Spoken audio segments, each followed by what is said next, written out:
Anyway, I will get there. Right, so I am back with another video, and this one is going to be wedding related. So today's video is all about the budget, the guest count, and the venue. I've got my notes with me. Let's get into this. So the first one I want to talk about is budget. So we had a budget, but I didn't stick to the budget. I can't say everybody else didn't, but because of me, I don't think everybody else did. Right. So the key thing is we had a budget. I think everybody should have a budget, and if you can, do everything in your power to stick within budget. And if you go outside of budget, let it be to a reasonable amount. So it's not like you're taking a loan from a bank and you have to pay it off like after the wedding's done, things like that. I wouldn't recommend taking the loan, but you know, you do what's best for you, but have a budget. Cut your coat according to your size. You also have to think of dates. One thing I found out was the date really drove the budget as well. If you get married in the summer compared to getting married in the winter, there is a price difference. So you need to also look at the month that you want to get married in. So for example, when we were looking, I looked for halls in like June, July time, because I really wanted a summer wedding. But the prices, I always recommend Microsoft Excel or any other kind of spreadsheet or any other kind of document that you can use to keep track of everything that you're spending and everything you need to spend on. So in the spreadsheet, I had a column for the items, a column for the estimated cost, a column for the actual cost, a column for notes, and I also had a column for responsibility. So with budget, when I was sitting down and thinking about it, there were five key things that I wanted to point out that I will give to you in order, basically. So number one is to cut your coat according to your size. Now this was a big one for me because the wedding we were going to have, the wedding we ended up having, there was no way on God's green earth that we would have been able to pay for that by ourselves. It was genuinely a family wedding. So I knew there was no way I could cut my coat according to my size, or we could cut a coat according to our size to pay for the entire wedding. So what I did was, I can only speak for myself, I cut my coat according to my size for the things I knew I had to pay for. Because I know I didn't have money for the venue, I didn't have things like that. So for the tiny things like my shoes, can you imagine? Out of everything, I'm picking my shoes. But I'm gonna use that as an example. I cut my coat according to my size. Yes, I wanted those Ralph and Russo shoes, but there was no way I was going to pay £3,000. So I gently picked shoes that were in my budget. So I cut my coat according to my size in that regard. Number two is to compromise when necessary. Compromising throughout the entire wedding process will save you so much argument. Like, it's just not necessary. One of the things that I really wanted was I wanted an outdoor barbecue. Can you imagine? I wanted things like if you're Nigerian, you know things like boli. So basically it's like a roasted plantain. So I wanted that outside. I wanted them to be doing suya, which is like roasted meat. Is it roasted meat? Yeah. Like, I wanted them to be doing that outside. I wanted people to be able to, you know, go outside, have the candy floss machine outside, all those kind of things. And the venue, I found a perfect venue for that. But the venue, compared to the venue we ended up using, were the same price, but we were getting less things at that venue. So even though I wanted that venue because it had the big outdoors that would enable me to do all the things I wanted to do, I had to compromise with my dad, who was paying for the venue, and basically go for one that his money will be worth it, his money would be well spent. So even though I wanted venue A, we had to go for venue B, which I loved just as much. It just didn't have the outside that I wanted. So I was willing to compromise on the outside. Still had some of the food items I wanted, but we just didn't do them outside. So that helps. So number two is definitely compromise when necessary. So number three, for budget wise, I will say, is to negotiate. Negotiate wherever you can. Negotiate. The price of something is not what you think it is. When people hear wedding, that's it. Like, that's it. They hear wedding, they want to take your money, point blank, period. So negotiate wherever you can. If it's through family collections, and I think we were able to, and I'm so grateful for all the family members who we were able to call on and say, okay, you know, so and so, is there a way they can help us out? What can we give back in return? This and that. So negotiate where possible. You will save yourself a lot of money. Number 4 is don't rely on promised money. So this is money somebody has said to you, oh, I'm going to contribute so and so towards your wedding. Now I say love-hate relationship because there's some people who promise you money and don't come through. That's just it. And you can't blame them because life happens, things happen. Someone can promise you a certain amount, but they have their lives as well. They have their responsibilities. They have things that they're dealing with, and that might not, and they may not be able to help you at the end of the day, and you have to be okay with that. You can't come and budget using, you can't come and budget using other people's money that they have not gifted to you, if that makes any sense. My advice is, whatever it is you're waiting for people to help you pay for, make sure you're able to pay for it yourself, or be willing to let it go if you can't pay for it. For example, I'm relying on somebody to cover the cake for you. So again, going back to the cake, one of my aunties says she would. Now anything could have happened and she may not have been able to put money down. So I had to be smart and choose a cake that even if she couldn't put money down, we were still able to cover the price. So that's what I mean when I say don't rely on promised money. So just weigh things up and be smart about stuff like that. The biggest tip of all, and I think, I'm not sure who gave this tip to me, but it was a lifesaver. Don't settle for the first thing. Like, you have got to shop around. Just because you go on Instagram and you see this and you pick them out, they're not the best, because you can always find cheaper and you can always find better. So with regards to budget, number 1, ooh, yeah, let's do this. Number 1, cut your coat according to your size. Number 2, compromise when necessary. Number 3, negotiate, negotiate, negotiate. Number 4, don't rely on promised money. And number 5, shop around. Don't settle for the first thing. Those would be my 5 tips for budget. The second thing that I wanted to talk about is guest counts.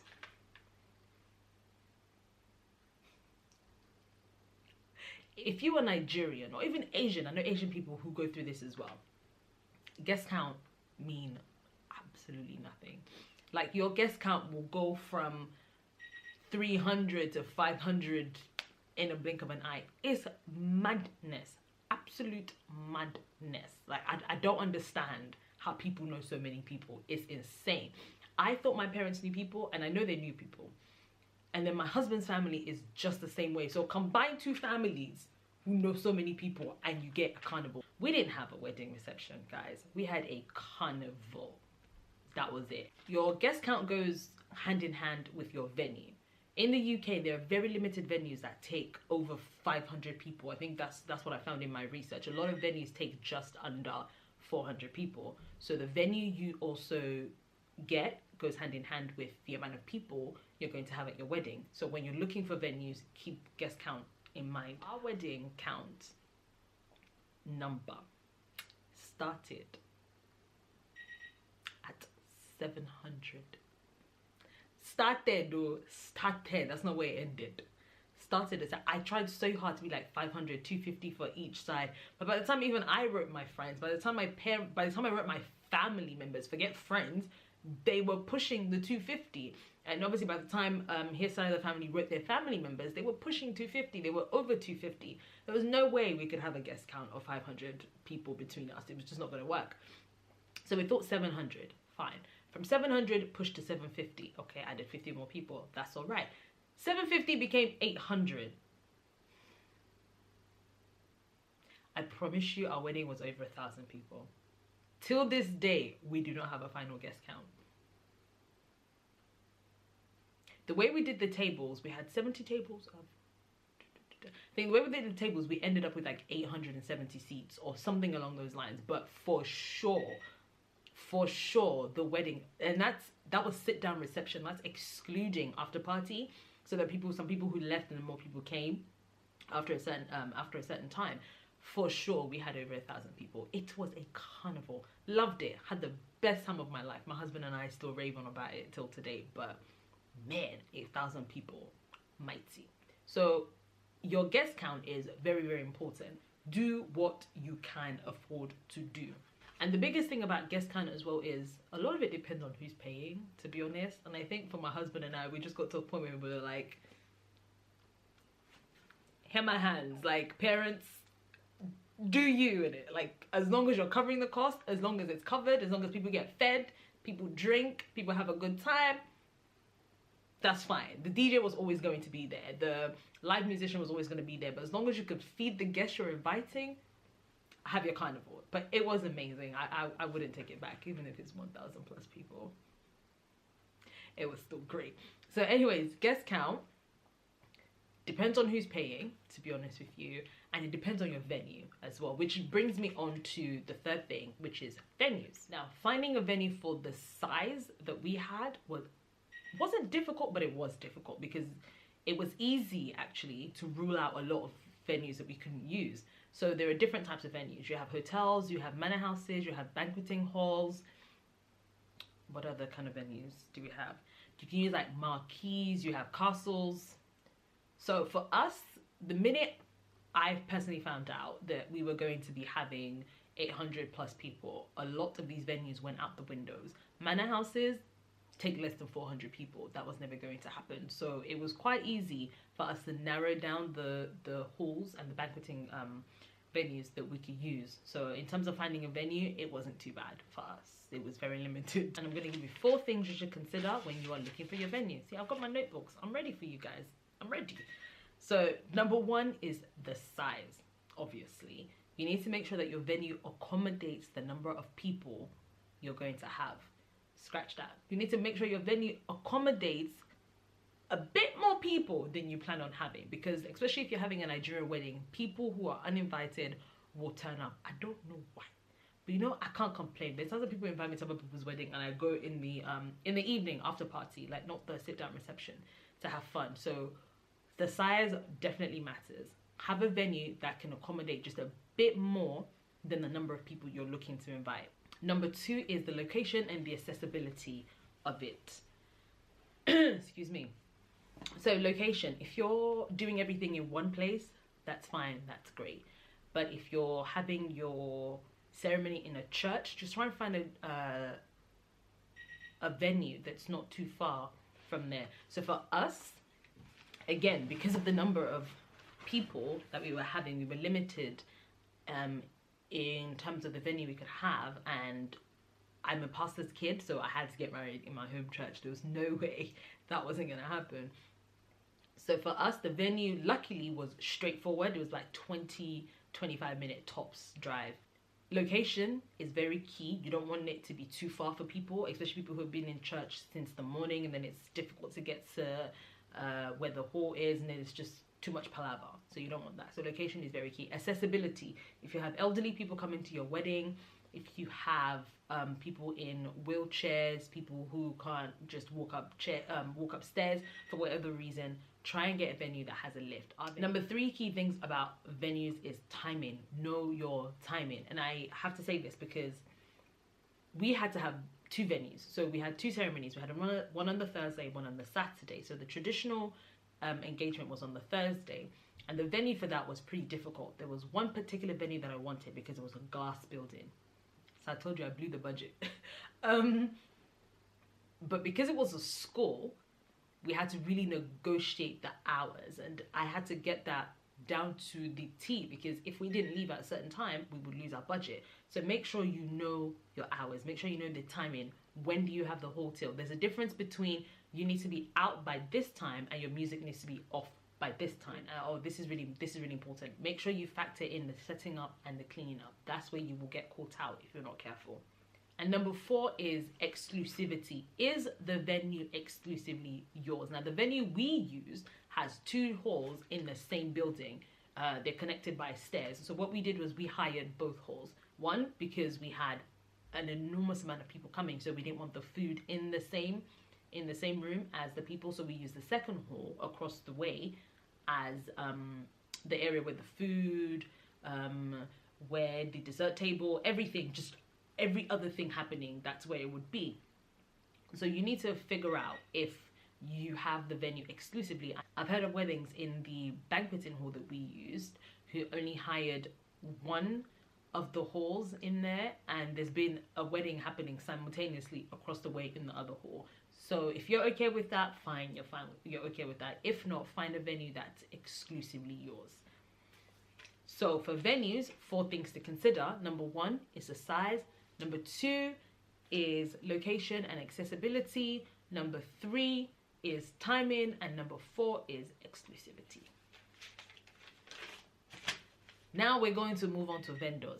Let me sip my tea because I'm ready for this. Some vendors, I'm talking to you out there.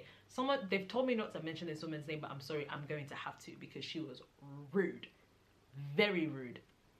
I'm coming.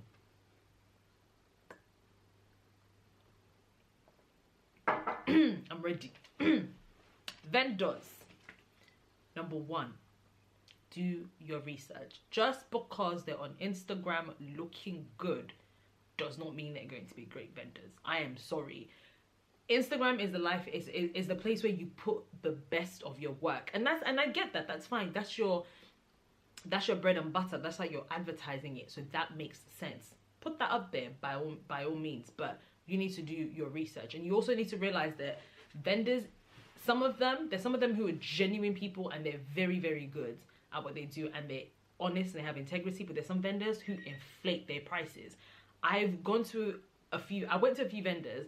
You give me one quote, I get somebody else to go to us for the same thing but not mention wedding, you give a different quote. There's somebody else who has gone and asked the same thing, you give a different quote. Why are your quotes not consistent, please? Yeah, okay, all right. In your research, speak to people. There are people who have used these vendors. There are people who have used other vendors. Yes, it's cool and everything to find them through social media, but for me, personally, for our wedding, word of mouth worked the best. And just a shout out to our vendors, a lot of them, I think like 98% of our vendors, amazing. Absolutely amazing. And a lot of them were Black businesses. I'm sorry, I'm not ashamed to say I was rooting for Black businesses, and a lot of them again were Nigerian. They were my peoples, and that's what I wanted, and that's what we got. And we had a fantastic time with our vendors. They were fantastic. I will list our vendors below. Give them a shout out. You have anything you're planning, use them. They A1s. Also, again, when it comes to vendors, I think the second thing that I would want to mention is try and make sure your vendors are flexible with some of the things that you want. And I say that because you get vendors who are very rigid in the way they do things, but you might not want that. So you need them to be flexible to meet you at least halfway. And I think a lot of good vendors don't have plans for your wedding. And I say that, I'm trying to word it very, very well. There are vendors who you tell them A, they already have B in mind, but I don't want B, I want A. Are you listening to me? So I find vendors who are flexible. And when I say flexible, there are vendors who, when they say B, it's because they've been in the business and they understand that B works better than A. But you need a vendor that's flexible and who's able to communicate with you and say, okay, I know you want A, but let's see if we can mix it with a bit of B so we can get the best. That kind of stuff. So find vendors who are flexible and can accommodate your requests. Like number 3, I always say build a rapport with your vendors. There's nothing worse than you and your vendor not getting along, because I promise you it's not going to make your day great. So yes, you're paying them for a service, but nothing stops them from being cordial to you. Nothing stops you from being on friendly terms with them. You have to build a rapport with your vendors. They're people you're going to work with for a long period of time before your wedding. The last thing you want is not to be on good terms with your vendors. It doesn't help anybody at all. It just makes planning your wedding difficult. And believe me, with all the stress you have already, nobody needs that. It's not what it's at all. So the 4 ways that we chose our vendors, which I personally think will work for you as well, is number 1, do your research. Number 2, get a vendor that's willing to be flexible. Number 3, get a vendor you can actually build a rapport with. You don't want to be on bad terms with your vendors at all. Now, bonus tip. Definitely, without a shadow of a doubt, open your ears and listen. Definitely have a plan B for stuff, because vendors will disappoint you. Brings me to the story of this There's one vendor. Do you know what? Yeah, I'm praying in my spirit to mention her name or not. But at the end of the video, if God deposits in my heart not to mention her name, I won't. If he doesn't and he leaves me be, I'll mention her name. But we'll see. So this one vendor, and the thing is, it's so odd for the fact that we had such a massive wedding, I didn't beef with any of my vendors but her. And the only reason I beefed her was because she was rude. Absolutely disrespectful. Had the cheek to be rude to me and then had the cheek to be rude to my mother. Are you insane? Got so bad, I had to walk out. Like, I genuinely had to walk out. I mean, like, because I was about to, you know, the spirit was ready to leave me. Like, the godliness in me was ready to just fly out the window. I was going to punch her. That's how upset I was. But it was like a week to my wedding, so I said, let me just be peaceful. Let me be in a good space. So what happened was,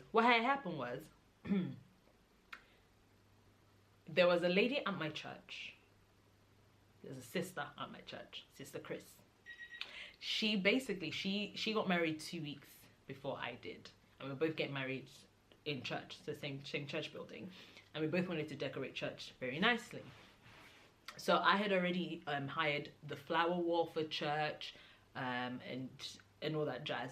So she was like, instead of you paying full price for something, what are the things that we can keep for the 2 weeks that we can both use, and we'll go half on it?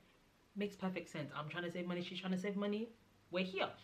So we said, okay, we wanted a carpet runner for the aisle and then cover the stage in church as well. Carpet. I am not a decorator. I am a layman, right? Carpets to me is like the carpet I have in my house. Carpet. So she hired this lady. And this lady was like, okay, the carpet is so amount. We went halves on it.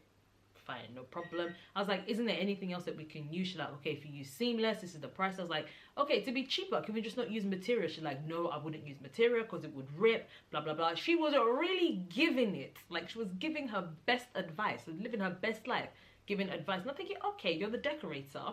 You're somebody who knows about these things. I'm going to take your advice on it. Fine, no problem. Let's do the carpet, which was expensive, almost £300 per person. Gave her the money. No problem. Okay. The Friday before the lady at my church, so Sister Chris's wedding, we all went to church for, obviously, rehearsal. I walk into church and I see this lady laying something down on the floor for the aisle. I said, excuse me, what's this, please? She said, carpet. I said, this is not carpet, my G. This is styrofoam. Are you mad? The lady gave us styrofoam. What? That's not what I paid almost £300 for. Styrofoam. Okay, maybe it's a mistake. Maybe it's, you know, the base of it. Maybe the carpet is going to come in the morning and be laid on top of it. I said, no problem. Rehearsal came and gone. I, you know, pulled Sister Chris to the side. Sister Chris, is this it?